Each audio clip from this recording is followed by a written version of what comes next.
Hey, everybody, this is Brett Ingram, and this is the optYOUmize podcast, the show that helps entrepreneurs build their dream business and dream life. Today, we're talking with Justin Snyder. He bootstrapped superfoods.com with just $100 in his bank account and has grown it to 8 figures without any outside finance or influence.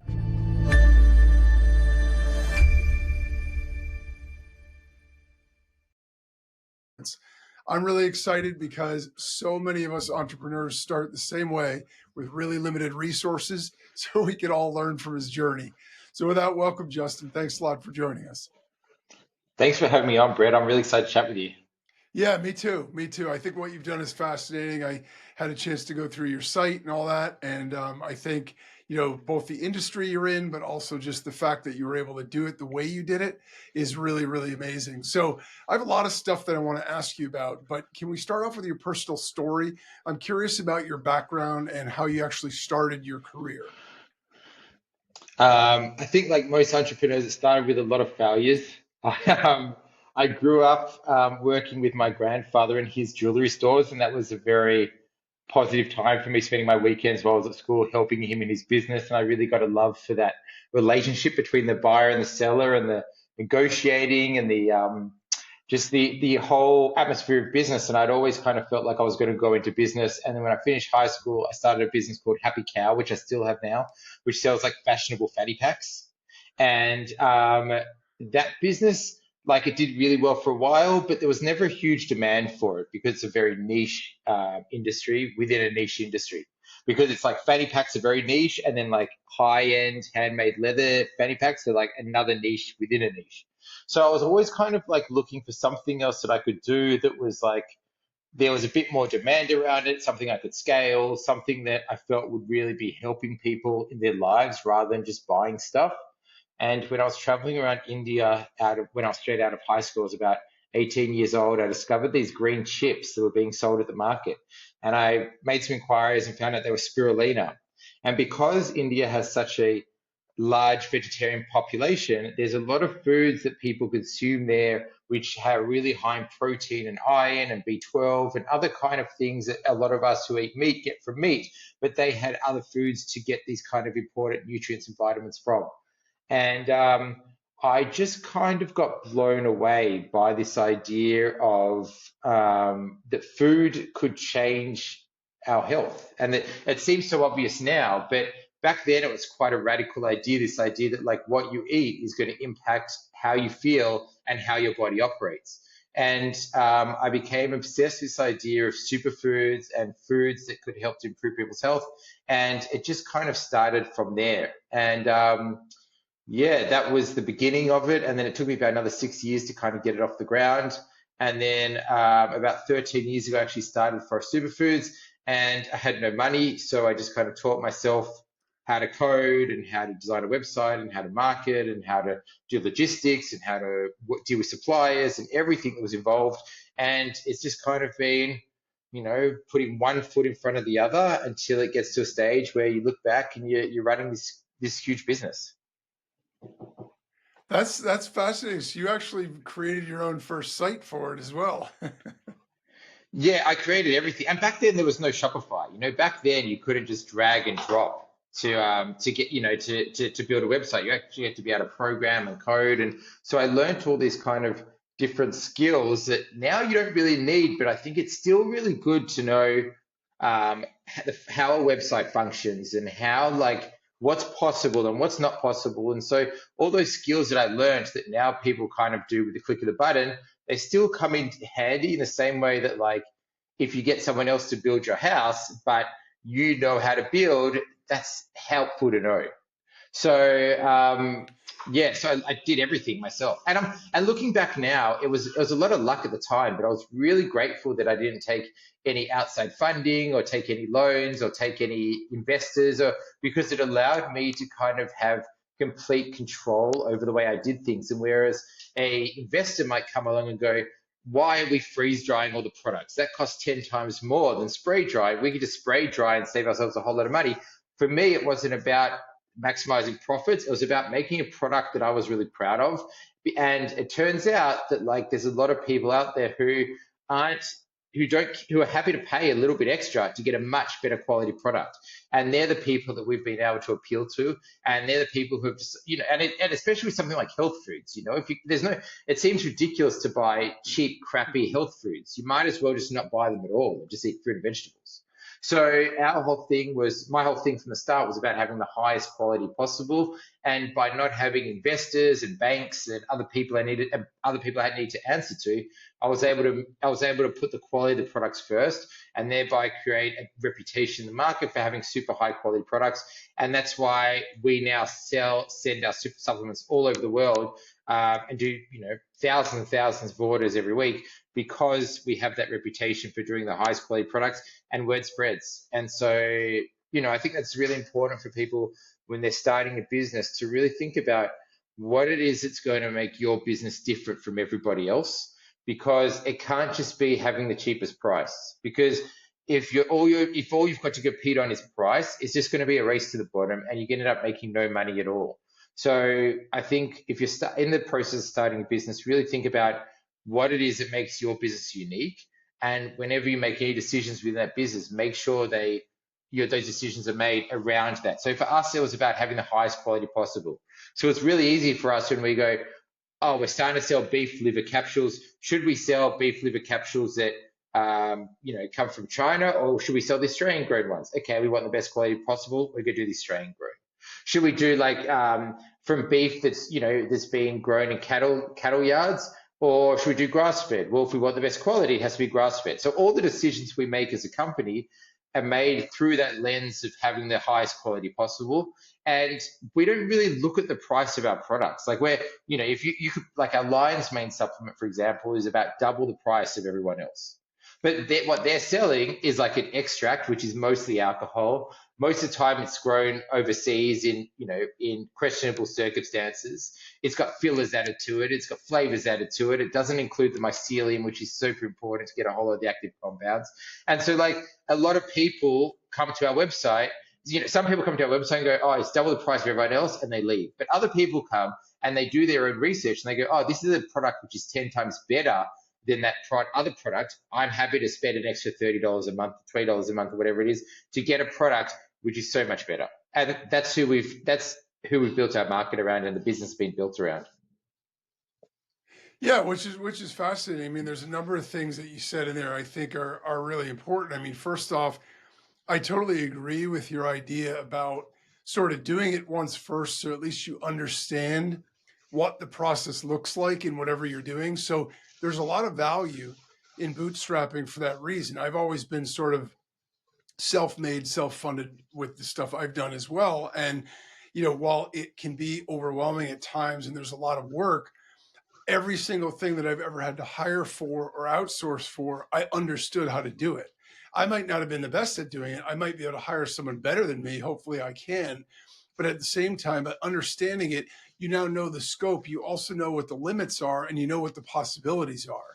So when you bring somebody in, you aren't going to be fooled by, wrong expectations, and you're going to be able to find the thing that you actually need, which I think is really important for an entrepreneur, especially when you're starting out, to have a really good understanding of the various elements of your business, how they all function, and what is possible in the various different areas. So I think that part of it is super important. The other thing I like that you said is in terms of the value of being able to keep it yourself. A lot of people like the idea of having a partner or somebody else to help finance, because obviously it takes the financial pressure off. It gives you more options. That said, there is a lot of value in needing to be very resourceful and being very careful about how you spend and allocate your resources. I remember hearing, I don't know if you're familiar with the American show Shark Tank, but Of course. Shark Tank, you got, people. Okay, yeah. So people go on and they pitch their ideas. Well, Damon John tells the story about when he was starting his first fashion brand. He didn't have a lot of money. So he looked at all these other fashion labels and he was like, if only I had their money. I mean, imagine what I could do for promotion advertising. And as he looks back, he recognized there was a lot of value in that because he didn't have a lot of waste. He didn't have a lot of Yeah. inefficiencies because you can't afford Yeah. them. So you learn how to do things the right way right out of the gate.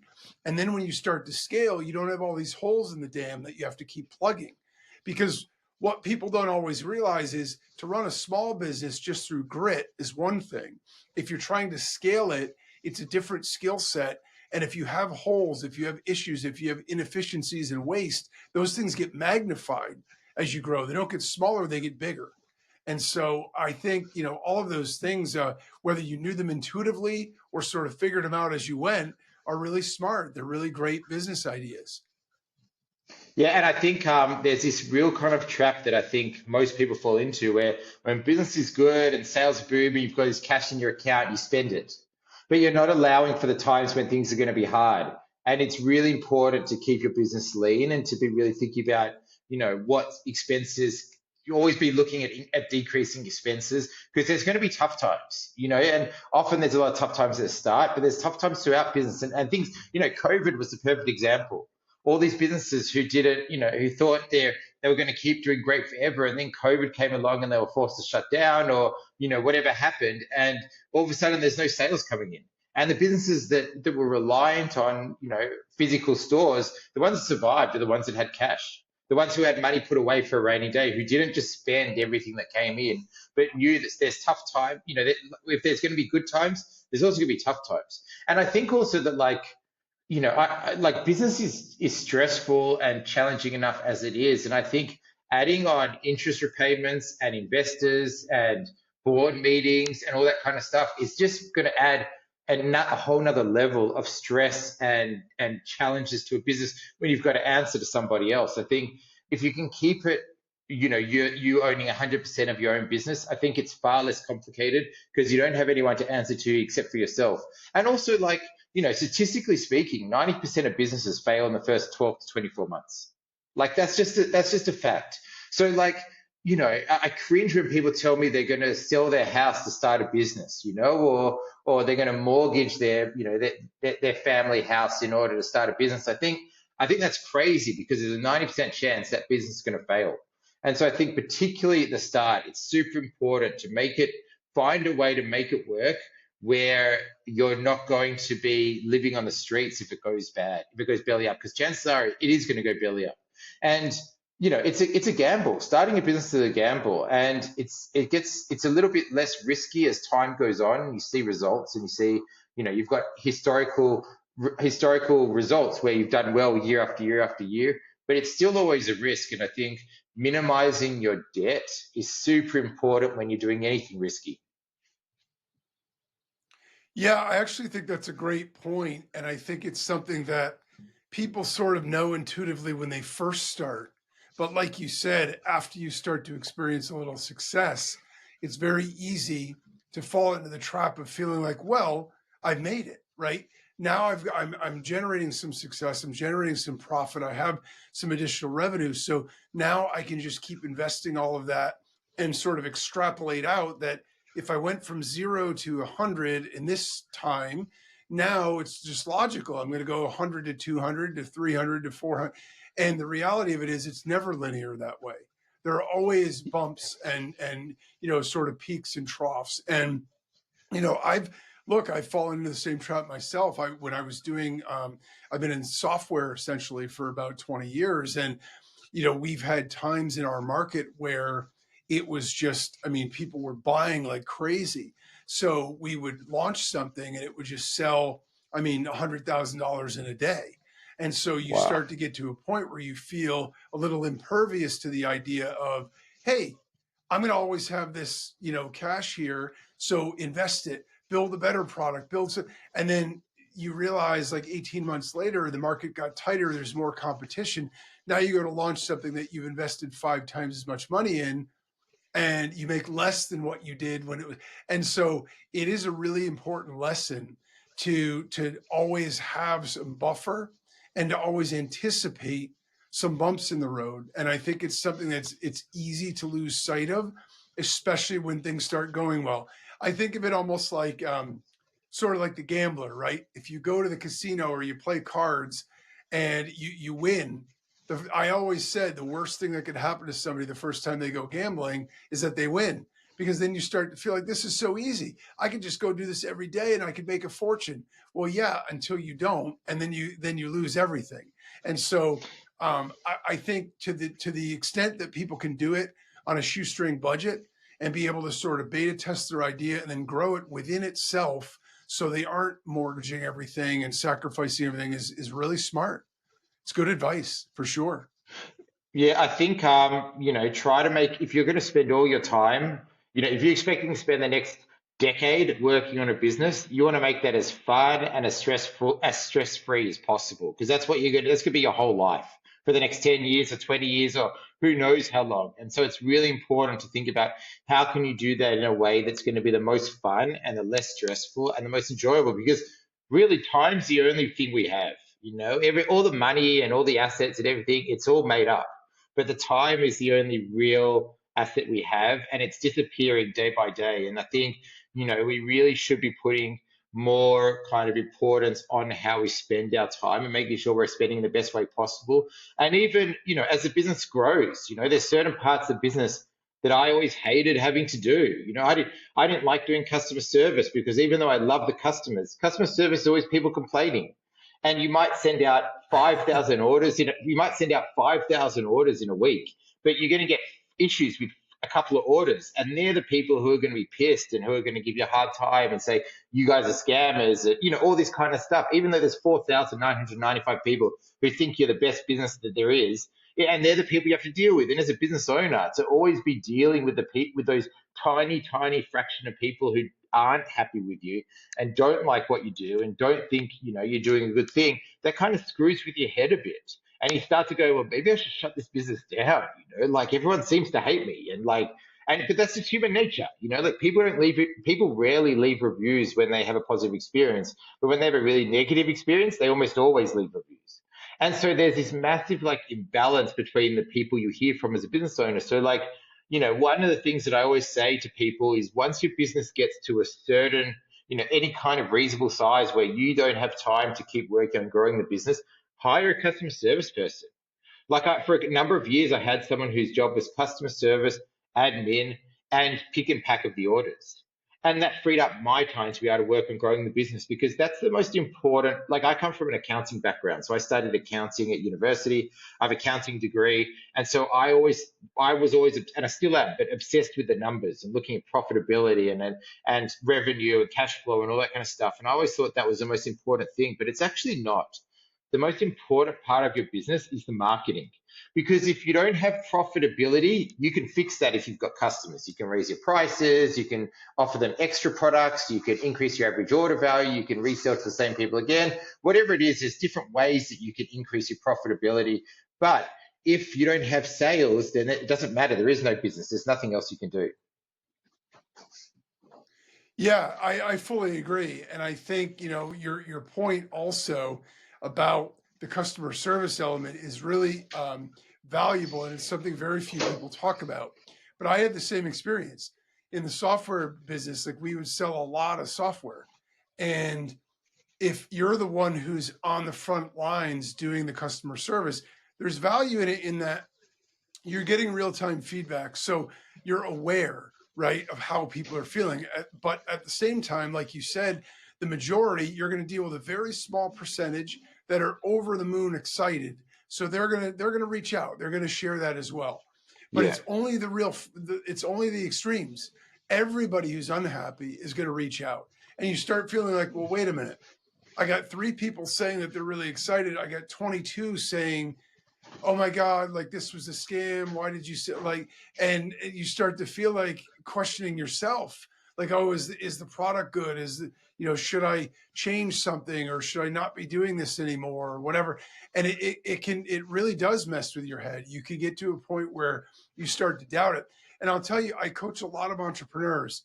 And one of the most fascinating things to me psychologically is the number of them that suffer from that sort of self-consciousness or the imposter syndrome, where even if they have a successful big business that they've been doing for a long time, they still always have that sort of look over their shoulder about, are people really going to want what I have to offer? And it's like, you're already making sales. You could see that they do. And even still, and it's remarkable to me that that in human nature exists, but it really does. And I mean, I guess in one way it keeps us on our toes, but in another way, getting back to what you were saying about quality of life and how we spend our time, you don't want to be constantly living in a headspace of negativity or fear or anxiety. Like you need to get yourself in a place where you feel good about what you're doing, have that pride. And so if you need to outsource or delegate sort of that customer service piece so you have that one step of removal, then it's probably a smart thing to do. So there were a lot of different businesses you could have started. So what was it about the superfoods, medicinal mushrooms, that kind of thing that led you to go that route? It was through my own experience with them, and I'd seen how they had really helped me personally in terms of boosting energy levels and improving mood and reducing anxiety. And we've got 50 different superfoods, and they all have a number of different benefits. And so each of those kind of I experienced my own benefits from them, and I want to share that with other people. And I also kind of just felt like there's been a shift recently, and this really accelerated with COVID. And we didn't have that. I obviously didn't know that. I didn't know that when I started the business. But this idea that um, humans, we're moving away from this idea of like synthetic health and lab-made health, and we're moving much more towards natural whole foods. As a way of build our health, and the way that like our grandparents and previous generations did as well, is they naturally improve their health through the foods that they ate, not through taking pharmaceuticals or chemicals or things like that. And I kind of saw this idea that like if people could improve their health through like the foods they eat, that would be incredible. And yeah, I just kind of started from there, and it took a long time, but yeah, we've just been kind of increasing all the time. Yeah, which is great. And I mean, it makes logical sense when you think about it. If you drive a car, you consider the kind of fuel you put into it, you consider the other things, but yet for our own bodies, so often it's always just been, okay, well, whatever's convenient, I just need some food, so I'm going to eat or whatever. And it is amazing in the last, I mean, geez, even 10, 15 years, the amount of like ground that's been covered about trying to figure out how can we optimize our health through the things that we eat and our other habits. And I think sort of aligned with that, the sleep element as well. People believed, especially entrepreneurs and business people, oh, you just work, work, work, like I'll sleep when I'm dead. And now people realize that if you don't get that kind of rest, if you don't rejuvenate and recover, that there's the detrimental health effects for that as well. Everybody has to cram. Everybody has those times where you got to work extra hard, put in the extra hours, and that's fine. But you have to balance that with some time where you get to sort of unplug and recharge, because all of that is super important. And so, I mean, you were definitely in the right place at the right time with that. So I know Yeah. you have a very heavy focus on quality. What is the difference between a low quality and a high quality superfood? So, I mean, there's a lot of different aspects to that. I guess first of all, like the massive brands you find, on Amazon or in the supermarket or the chemist or whatever, they have. So legally in Australia and the US and Canada, only 10% of the product actually needs to be the supplement that it's called. So if you've got an ashwagandha supplement, you can have 10% ashwagandha in that supplement and 90% be fillers. And that's completely fine to call that an ashwagandha supplement. And you don't need to put on the label that it's 90% fillers or anything. You just say ashwagandha supplement, 300 milligram, 3000 milligram extract, or whatever, and you can sell that as a product. And for those companies that are selling through, the supermarkets or chemists that really need high margins, they're obviously looking at how to be able to sell a product to the supermarket, and the supermarket, or the chemist or the Whole Foods, whatever it is, be able to mark up that product 4x, and everybody still make money. So they're motivated to put as many fillers in as they can, because they've got very tight bottom lines. And then, so one part is the fillers. So we don't use any fillers. All our superfoods are 100% pure. So if you buy an ashwagandha supplement from us, it's 100% ashwagandha. There's no fillers. And then the other aspects of that as well is like most of the supplements you buy are extracts. So an extract is where they take something like lion's mane mushroom, and they'll dunk it in a huge amount of alcohol. And then whatever comes out of the mushroom into the alcohol, they'll sell that liquid as a lion's mane extract. But there's a whole lot of other active compounds which are not soluble and do not come out in the alcohol or the water, and they get discarded. And so you end up with this product which is very high in specific active compounds, but it's missing a whole lot of the other plant or mushroom or whatever it is, which is found in nature. And so we do things in a different way. We take, keep using lion's mane supplement, but we take the lion's mane mushroom, we freeze dry it, and we put into capsules. We don't extract anything, we don't remove anything, we don't throw anything away, we don't add any fillers. We try to keep things as close to how they appear in nature as possible, because that's how our bodies have developed over thousands of years or hundreds of thousands of years alongside these plants and mushrooms. And that's what that's what our bodies recognize as food. And it's almost like, it's very similar to the relationship between our bodies and ultra processed foods. So like ultra processed foods are designed to taste really good and be addictive, but they're almost devoid, they're virtually devoid of nutrients, and our bodies don't recognize them as food because they've been processed to such a state that when they enter our body doesn't recognize that as food, and so it causes obesity and all other kinds of health issues which we're all very much aware of now. And it's the same with an extract. An extract is taking something, a whole food like even an apple or like a mushroom or something else, which is our bodies have been used to consuming for thousands of years, and it's denaturing it and diluting it with alcohol or water, and so it becomes something that our bodies don't recognize anymore. And then the final thing, which I think is super important in order to make a high quality supplement, is the way in which it's dried. So like whenever you dry any fruit or vegetable or mushroom or anything, there's some nutrient loss that occurs during that drying process. So what we do is we freeze dry all of our mushrooms and our ashwagandha and our Ingram, but the vast majority of our products are freeze dried. And although freeze drying costs 10 times more than other drying methods, it's been shown in a number of scientific studies to be almost nutritionally equivalent to eating that food fresh.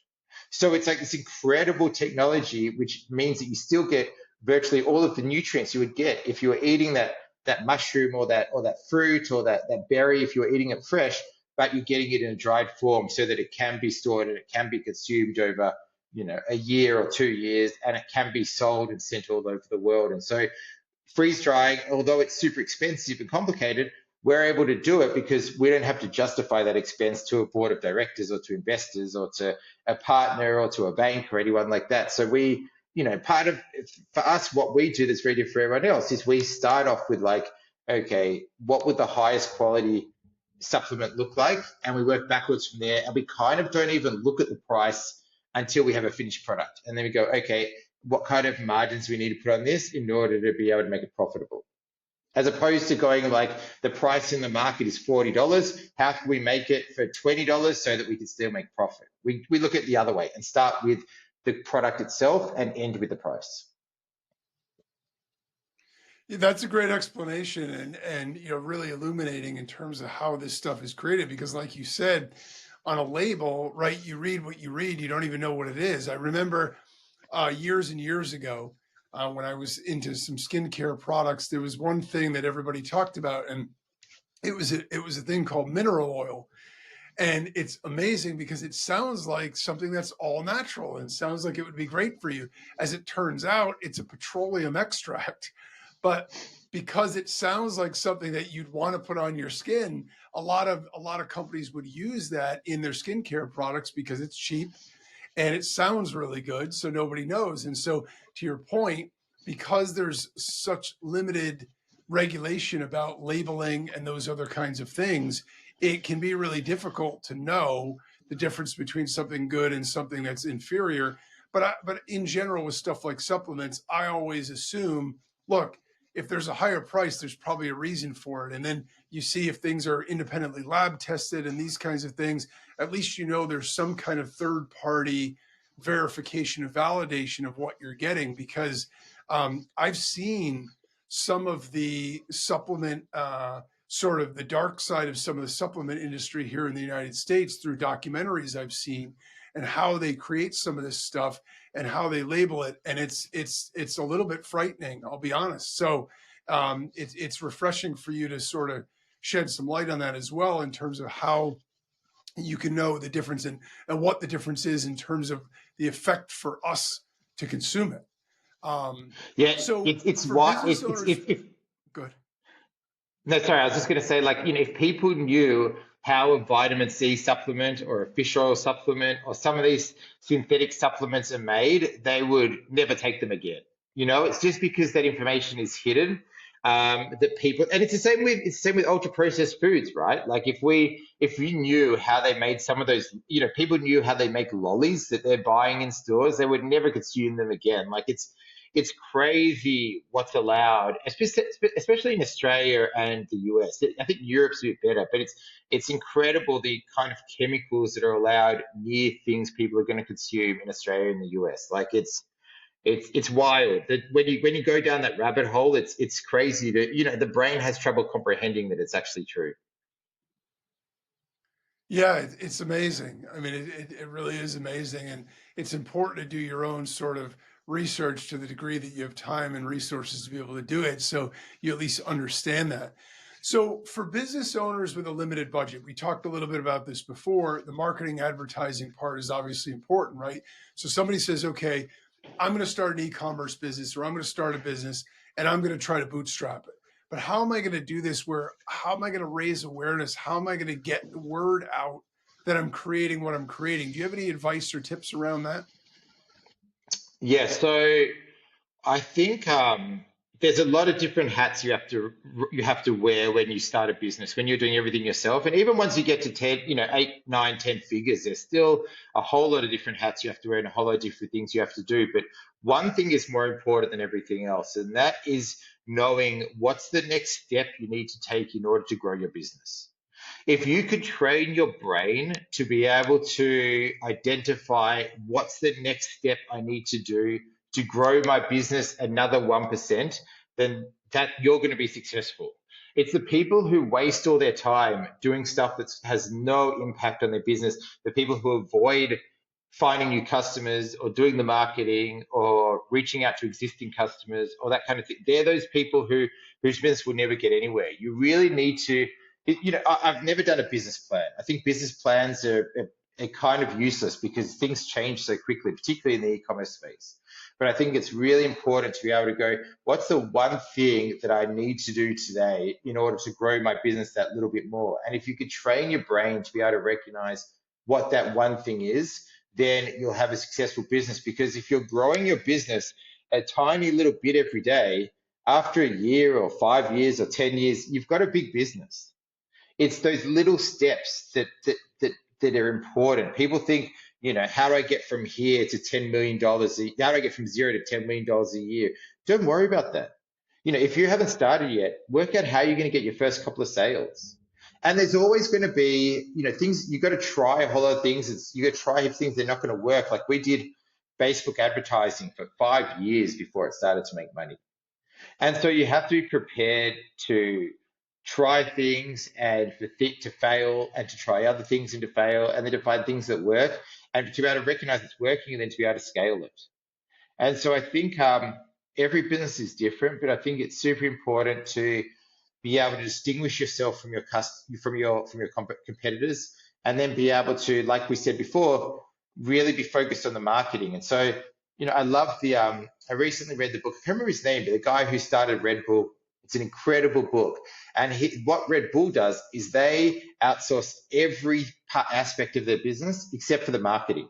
It's the only thing they do in house because it's so important. Even now, I've got a business with, I don't know, maybe 15 or 20 other people who are involved full time, but I still run the marketing department because it's such an important part of the business is getting new customers and appealing to existing customers and getting sales, because that's the backbone of any business. And as a business owner, if you hate sales, it's really easy. Just go, I'll deal with the marketing later and I'll just do my accounting and I'll do my web design and I'll do my logistics and I'll do supply. I'll do everything else first before I do the marketing. But you have to prioritize the marketing because without that, you don't have a business. Yeah, that's powerful and certainly makes a lot of sense. I know, we're always taught to try to focus on things that we do well, but to your point, it's super important that the marketing, the revenue generating engine is the thing that we've got working. And the other thing I really like that you said is sort of the try and adjust idea, because oftentimes what I see is people get a system set up and they feel as though because they have a sales page and because they have some advertising, they're done. Everything's set up. Now all I got to do is turn it on. The reality of it is that's usually the start of the process, because very often when we start off with something, it doesn't work the way we had intended. So we get a result, it may not be the result we want. So we have to determine what sort of dials do I need to turn, what levers do I need to pull to adjust things to get them closer to where I need to be. And this is where you start looking at metrics and things like that, because you realize, okay, if these are my inputs, these are my outputs, a lot of it is adjustment. It's not, people look at a business that's successful and think, wow, how brilliant, right? I mean, they set this thing up and it just worked. I don't know too many businesses, or entrepreneurs for that matter, that put something up the first time and it just worked out of the box and it exploded. 99 out of 100 times it was, well, this failed, this didn't work, that we tried this and got mediocre results. But the key was analyze what you're getting, make adjustments, and recognize what's working and what's not, lean more into the stuff that works, try to leverage that, and go away from the stuff that doesn't. And I think that adjustment process is as important as having the initiative to get it started in the first place, because if we don't pay attention to the results and we aren't built and wired to expect things to need to be edited and changed and tweaked, then it's going to be difficult to be successful. So I'm curious, from your perspective, you started from the ground up, but now you've gotten to a significant level of scale. Is there a different skill set? What were the differences, or what were the lessons that you learned through the process of sort of morphing from that startup phase to more of the scale phase?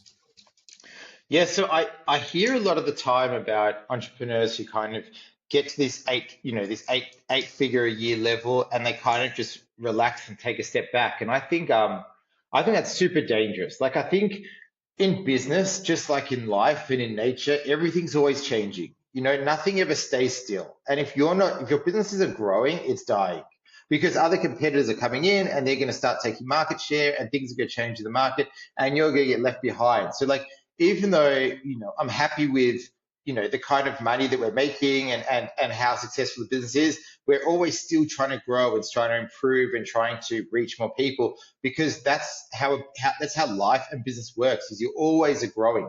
So even though, the first 8 years were very much about survival, it was all about, like, oh, some money comes in, go pay that overdue invoice, buy a little bit of stock. It was forever, up until maybe 4 years ago, 5 years ago, it was very much about just surviving and just being able to, like, get through day to day and be able to pay our bills. But then we kind of got past that stage, and had money in our account to be able to do the things we need to do, and to be able to pay our bills on time, and all that kind of stuff. And that was, that's a great level to get to that stage where, like, it's not just surviving day to day, but it still is a challenge, and it's still the surviving, and you're still trying to grow. And now it's not just you, now you've got 15 or 20 employees who you're responsible for. And so you've got to make sure that your business keeps being profitable and keeps being functional, so you can pay their wages, so that you've got a business to, to continue working on. And so, like, I don't think there ever comes a time in business where you just kind of sit back and go, oh, I'm finished, it's done, I'll just let it rest now. And particularly in e-commerce, I think there's this kind of myth that you set up your website and you set up your ads, and then you can go on holidays because everything's just going to run by itself. For me, I've never experienced that. I've never experienced everything just kind of being on autopilot. I don't know any entrepreneurs who have. And so I think it's really important to have that kind of constant improvement mindset and that growth mindset. And it's something that I talk to my team about regularly, is that, like, our business culture is about constant improvement. And so we have a responsibility to each other to tell when someone in the team makes a mistake, it's really important to tell that person, hey, you didn't get this right, and here's why, so they know for next time, so they don't make the same mistake again. And we're able to like minimize, like we send out thousands and thousands of orders, every week, and we don't, we make mistakes on very, very few of those orders because we have this culture of constantly improving the pick and pack stuff. When they make a mistake, they know about it, so they don't repeat that same mistake again. And yeah, they're working in the business because it's paying them a wage, but like we said before, our time is so precious that what you do for a living should also be helping you to improve and grow as a human being, because that's how you're spending all your time. And by having this culture of constant improvement, you're able to improve as an individual, but the business also are able to improve it. I said before about how I didn't like doing the customer service because I always heard about the people complaining. But we always look at those people. We always look at those people who've complained and had a bad experience, and look at like how can we turn that experience around for them, and do they have a point? Sometimes they'll complain. They'll say, the checkout was, a couple of years ago we had a really slow checkout, and people would complain and go, I gave up. It was too difficult. Checkouts too slow. And we went, oh, that's what we should be focusing on. That's what we should be improving. And so like, the customer complaints and the problems that come up in your business are a opportunity for expansion and improvement. And so, I think when you for day one, start your business off the right way and have this idea that like idea in your head that it's a journey. There's no destination. It's a constant journey, and it's about putting one foot in front of the other. And just like as an individual, you want to be able to turn around a year from now and go, wow, I've grown so much over this year. Your business should be the same. You should be able to turn around and look back on what you were doing in your business a year ago and laugh and go, I can't believe how bad that marketing looked, or we were doing this kind of promotion, whatever it is, or we're sending out orders like this, whatever it was. The business should be constantly improving, just like us as individuals should be constantly improving. Yeah, I like that. It's a great attitude, and I think if and when we get to a point where we're ready to relax, that might also be the time where it might be time to look at selling the business or moving on to something else, because there is an evolution there, and some people do get to a point where they're done, and that's okay. But then it probably is time to move on, because what you don't want to do is spend all your time and effort building something and then watch it fall apart because you took your foot off the gas. So to that point, I think it's super important. All right, so where can people find you, find your products, find your services, and connect with you? So go to forestsuperfoods.com. It's forest with one R, superfoods with an S.com. We send to the US and Canada and everywhere around the world. I think shipping is free if you spend 120 US on the website. We've got a whole range of products. Most of them are Australian grown. Everything's organic, everything's whole foods, the highest quality possible, like we spoke about already. And people can find us on youtube.com, search for Forest Superfoods. We've got heaps of videos on there teaching people how to grow their own whole foods at home, because I think self-empowerment is a super important part of being healthy. So we do a lot of work around, I grow 70% of the food that me and my family eat. And so I do a lot of videos and a lot of educational based pieces that are trying to inspire people to grow their own organic food at home.